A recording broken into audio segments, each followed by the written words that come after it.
Hello, everybody. This is CJ Wiley with More Adventures on the Road. I told some stories about Rick Thompson yesterday, and I got a lot of people sending me private messages. A lot of people knew Rick, and unfortunately, he ended up having a pretty serious drug problem, and I mean, of course, I saw it, and but he was kind of like this fucked up big brother that I had. Excuse my language, but it's appropriate in this case. That showed me what not to do. And I've participated in taking drugs, but I was always fortunate enough to have people like Weldon Rogers and Strong Arm John, who hasn't taken a drink of alcohol or a drug in over 50 years. So I've went to some of these like rehabs and talked to the ones in there, like the men's groups. There weren't any women when I did the lectures, but there was over 50 in one of them that I remember pretty vividly, because after it was over, see, I was in the nightclub business and I sold more alcohol than anybody in the state of Texas for 2.5 years. So, I'm no angel in that respect, but we always sold it responsibly, and I've had some legal issues too, but it was always proven that we were not responsible. And again, I was with Carson's Palace, #1 in the state of Texas, in all bars, restaurants, and nightclubs for 2.5 years. So we had 1 hour, we did 18,000, and 5,400 of that was bottle service. The rest was cover charge and regular beer, liquor, wine, and food. And we had a line wrapped around the building at that time. We did a lot of $14,000 hours, but that was the biggest one that we ever did, was 18,000 in 1 hour. And that is, if you've been in the nightclub business, you know how high of numbers you can generate. But we were doing that with 16,000 square feet at the time, I believe. We ended up being 22,000 square feet with 2,000 foot of upstairs office. It was 1,400 square foot, and then the kitchen, and we had a 600 square foot walk-in cooler outside that kept all the keg beers, and we had an underground system that kept the beer at like a degree under freezing at all times. So we didn't have to like switch out beer kegs at the bar. But back to Rick Thompson. The main thing about him was he was so funny. His dry sense of humor. And we used to go into these towns, and whatever town we went into, he'd be usually driving, and he'd say, CJ, he'd look over, he goes, "This is my town. These are my people. You see that building over there? See that Dollar Tree? That's my Dollar Tree. You see that sign over there? That's my sign. See that bridge? That's my bridge." And he had such a dry sense of humor. And I know we were going into Peking, Illinois, and he was acting like he was the Peking Owl. And he put his fingers over his eyes on both sides, and would make who sounds. And he was just a riot. Anybody that knew him, I wish I could go back and have written down all the one-liners that he had. If you know any, put them in the comments, because I would like to share those with the world. I'm getting ready to do a big project that's going to, among many things, bring out the personalities in the pool players, and I think that's such a big deal. The banter between the players, and this game that I've been talking about is just ideal to do that. It brings out all the best aspects of pool: entertainment value, excitement value, strategic value, but it gives an appropriate time for the banner Just like when you're dealing cards in poker. See, Jack Ethel, who runs the World Series of Poker and has for the last like 15 years, started out working for me as a bar manager or assistant bar manager at my place called CJ's Billiard Palace. And he took me over to meet Daniel Negreanu. If you're a poker player, you'll know that name. And we sat outside his house because he ran to the store and said he'd be right back. And I remember Jack told me at that time, he said, you know, CJ, there's a confession I got to make. When I was your assistant bar manager, I was only 17 years old, and you had to be 18. And I'm like, really? He goes, yeah. He looks at me and goes, are you mad? I said, no, Jack. I said, that makes the story even better. I said, when we write a book about all this stuff someday, it'll be funny, you know, that the guy that runs the World Series of Poker started out working for me underage. And you did an incredible job, you know. You were always more mature than most of the, 25-year-olds, in my opinion. And so we had a good laugh about that. And, you know, that's important to, look back and laugh and learn from your experiences, in my opinion.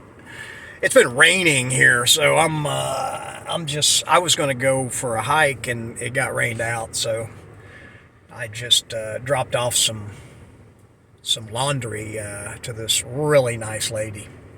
She gets it done in an hour. I was like, how can you do that? I mean, I gave her 20 pounds or 17 and a half pounds, whatever it was. And she said, I can get it done for you right away if you want. And I figured she'd say 2 hours. And she's like, no, I can get it done in 1 hour. And, you know, I admire that. It's like, you know, anybody that's gifted at their craft, whatever it is, you could be the greatest, sidewalk sweeper. And I would be asking you questions on how do you do that? What's your strategy? You know, how do you hold the broom and the stroke? I might be able to apply it to pool. And I've always been like that, you know. I don't have what's called cognitive dissonance, and that's when a lot of people can't process conflicting thoughts in their head at the same time, as far as their belief system, their worldview. So, you know, and they end up getting angry, or they shut you off, or they have to say you're crazy if you conflict with, usually what they've heard over and over and over in their life since they were a kid. But just because you've been told something over and over doesn't mean it's true, and I've been kind of stressing that with my understanding of mind control and the hustling, and I'm telling you kind of, how it all came together, but there's parts to my story that I'm saving, because if I tell them too soon, I don't think people will believe me, and they will automatically think I'm crazy, which doesn't bother me that much, because like I said, that was the strategy when I was on the road hustling, and Rick Thompson taught me a lot about that, because he was a great actor. He wasn't as he appeared to a lot of people, but again, he was he was fighting demons just like we all are. Nobody that's been in this pool world that's reached high levels hasn't been exposed to the drug world, and that's true in professional football and basketball and baseball. I know professional athletes from all of those types of sports, and I know the inside, like NBA basketball players. I know several personally, and they don't test for marijuana. They allow their players to use that drug, which I think is fine. And what they told me was, you don't understand how difficult or painful it is to keep your hands above your head guarding someone playing basketball, playing all the games that they play. They said, we can't sleep at night hardly. And we don't want to take opiates because that is bad. It is addictive. And, if there is a tragedy going on in this country, it's opiate addiction, not pot or weed. I mean, a lot of states now, Oklahoma especially, I know people there that have, the ability to grow it legally and transport it legally, and and they used to act like it was the devil's drug, and that you'd smoke it and go like be an axe murderer or something. It was all propaganda. None of that was true. Just like, not all, but most of what they're telling us now is not true. Like, if you look back 20 years, you'll see that most of the stuff that they were talking about over and over ended up not being true. Now, there are some stuff that they hide pretty well, and it's easy to see now with the censoring. If you can Google something and go to it and it's all debunking videos, then it's probably true. And they're doing that on purpose, because it's not possible. If there's something that millions and millions of people believe and billions of people don't, it's still not going to be that one-sided, because people that are passionate about their beliefs are going to make great videos about them on YouTube or wherever they choose to post it. Rockfin or Telegraph or Telegram, or I mean, there's lots of them. I don't really use a lot of them, but I have friends that use all of them, and post stuff and are really into digging for the truth. But Rick Thompson, back to him. One of the places that we went and played a lot was in Tulsa at the billiard palace there. Jim McDermott owned that place. I think it was on 31st and Harvard was the original one. That's where I went. That's where I met Fat Randy. And he's another character. I'll tell you motherfuckers one thing. Come to Tulsa. Play on that bar track. He, Mike Siegel and Larry Hubbard used to run together. And I'm not 100% sure if it was Mike or Larry that Fat Randy played. But he beat him pretty severely. And they were like, two of the best players in the world. But Randy would reach these super high levels, and he was a chemical player. And but he reached levels where he was just brutal on a bar table, and he beat, I think it was Mike. And then they said he almost like chased him out of the pool room, telling them they had the 8 if they wanted to play some more, and they didn't want it because they saw that supernatural level. And again, Randy is another one that in and out of prison. And see, I never was around people that shot up drugs, and there's only 2 people I ever saw do it, and both times I got like queasy and I mean, I felt like I was going to pass out, broke out in a cold sweat. And Randy was one of them. I'd given him a ride somewhere, and we went back to the billiard palace, and he was over there, and he was shooting up these preludes, and I just glanced over, and he did it, and then he drew that blood back, and man, I just about got sick. I had to get out of the car, and so I have a mental, and I think my mother, I think she's the one that instilled that in me.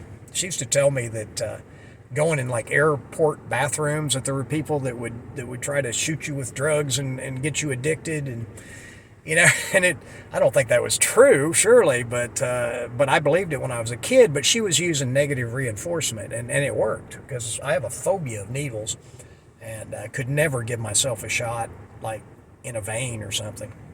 Just can't do it. And all the people that I know that did that pretty much are dead now, and some made recoveries, generally through divine intervention. I think it takes a spiritual mindset to get off those kind of drugs. I mean, I've never even seen heroin, but mostly it was marijuana and hash and amphetamines, and I've been around coke and that kind of stuff, but it just never appealed to me. And one of my road partners, Weldon Rogers, told me when I was like 19, he said, don't ever play pool on anything that you can put up your nose. And I remembered that.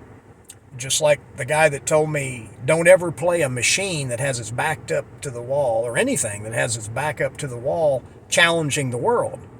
So I've never put a quarter or anything in a slot machine or a poker machine. And I know people that win at them, but they're few and far between.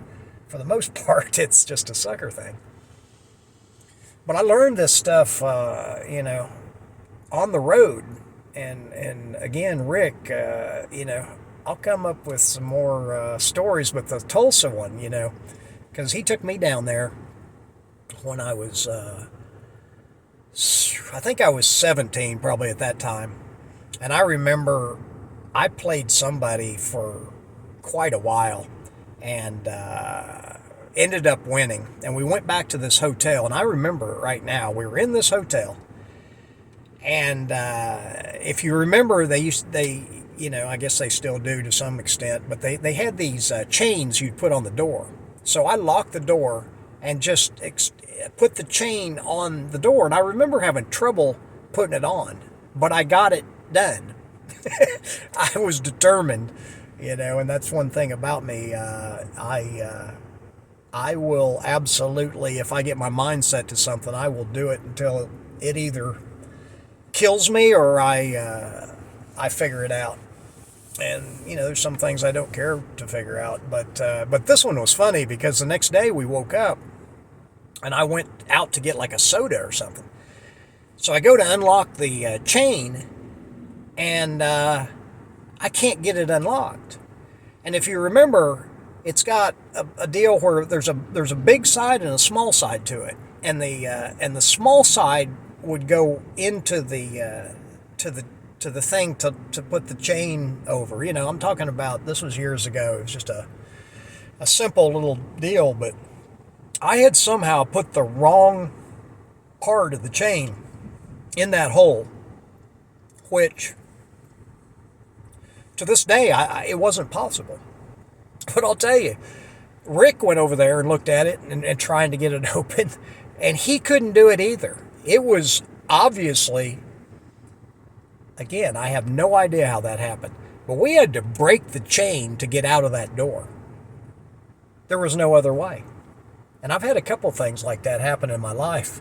And it's just, again, I have no earthly idea how it happened. And it's the same with my pool game sometimes. I have no earthly idea how I was able to reach some of the levels that I did, but it just proves to me that there's forces we can tap into that are incredibly powerful, and I think you can use them for some good, or I think a lot of people use them for self-serving evil type things. You already know that. It's starting to become more and more obvious to people that what we're seeing isn't what's really going on. I mean, it's, when I say seeing, I don't mean with our own eyes in our own life. I'm more like seeing on TV and seeing what all these people in the, our so-called leaders are doing. And I think it's highly, organized. I mean, it's above the political level, above the religious level, above the educational level, and above the economic level. Anyway, so Rick Thompson, man, I do miss him. He's passed away now, and I can still see him playing, especially down in Tulsa. Who is the guy? Mike, the tall guy. I can't remember all the names down there. There was a lot of action in Tulsa and Bartlesville, and where was Matlock at? Ponca City. David Matlock was in Ponca City for many years, and he was pretty much the best bar table player in the country, as far as most people were concerned. And I know Omaha John went down there and beat him out of like 60,000 with the call 8. But, I mean, John was another one that was one of the best bar table players of all time, and really stayed undercover most of the time. So, anyway, I'm gonna write down and really try to relay some of Rick Thompson's sayings. And I wanted to come out here if you've seen him, in your life and been around him, I'd appreciate you reminding me of some of them, because there was a lot, and he was so comical. He could have been a comedian, I mean, when he would see a situation, he would see things in it that just brought out the humor in ways that most people wouldn't see, and I appreciated that. And as a kid, I learned to see some of those things too. I'm not. I mean, I got some good friends that are comedians. I mean, I appreciate the art, but I'm more of a musician than a comedian. I used to play classical music contests on the piano. Most people probably don't know that either. Played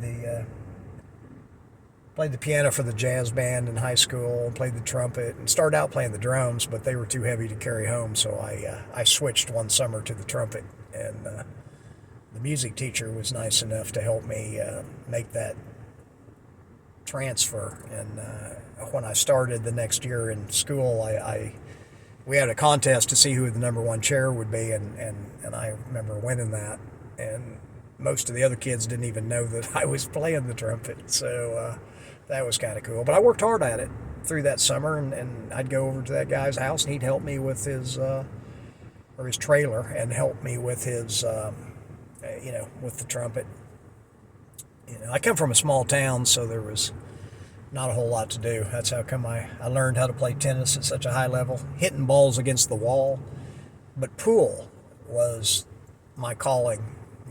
I look at it as not a game or a sport, but a way to express yourself. A lot of creativity in pocket billiards, and like I said, this new game that I'm going to unveil soon brings out the best components in the game, and that's what I want to do. Is I want to try to get the game back in the limelight like it never has been before, and I think this is the perfect time to do it, and I'd appreciate your help. If you love the game of pool, what I'm showing, just help me out. Tell your friends, and you're really going to enjoy playing it. You're going to enjoy watching it, and I can't wait to show it. We're gonna introduce a promo video here soon, and we just can't release the rules yet, but soon it's coming. And remember, the game is the teacher.